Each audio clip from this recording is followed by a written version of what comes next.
नमो आदेश। आप सभी को मेरा नमस्कार।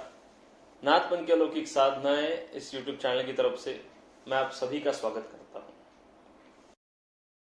किसी भी संकट से दूर होने के लिए या फिर किसी भी संकट से छुटकारा पाने के लिए आप भैरव चोला का जाप कर सकते हैं, जो श्री महाकाल भैरव जी का मंत्र है। उसमें महाकाल भैरव जी को क्षेत्रपाल कहा गया है, रक्षपाल कहा गया है।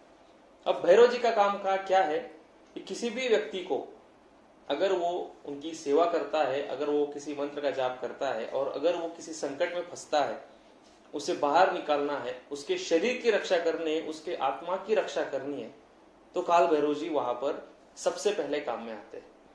उनको अगर आप मन से प्रार्थना करेंगे, मन से काल भैरव चोला, जिसे हम भैरव चोला भी कहते हैं, उसका जाप करेंगे तो आप उस संकट से तुरंत निकल सकते हैं। छोटे मोटे संकट जैसे ही आपके ऊपर आते हैं और आप उस वक्त खुद का नाम लेकर मंत्र का जाप करते हो, तो आपको उस संकट से तुरंत छुटकारा मिलेगा। दूसरी बात, मंत्र, कोई भी मंत्र अगर सिद्ध करना है, जैसे मैंने कई सारे वीडियो में कहा है, कोई भी शाबर मंत्र सिद्ध करना है तो उसका 10,000 जाप करना आवश्यक है। 10,000 जाप करने के बाद ही कोई भी शाबर मंत्र सिद्ध होता है। अब 10,000 बार जाप कर लिया, उसके बाद हवन करना भी जरूरी है। जैसे ही आप भैरव चोला संकल्प लेकर सिद्ध करने के लिए बैठते हो, 10,000 बार जाप हो गया, उसके बाद हवन, तर्पण, मार्जन, वो सब करने के बाद आपको काल भैरव जी को अच्छा सा भोग चढ़ाना है। जो भी जिधर भी काल भैरव जी का स्थान है वहां पर जाकर आप काल भैरव जी को भोग चढ़ा सकते हो। उसके बाद आपका मंत्र सिद्ध होता है। मंत्र सिद्ध होने के बाद आप किसी का भी नाम लेकर, अगर वो व्यक्ति किसी संकट में है तो उसको बाहर निकाल सकते हैं।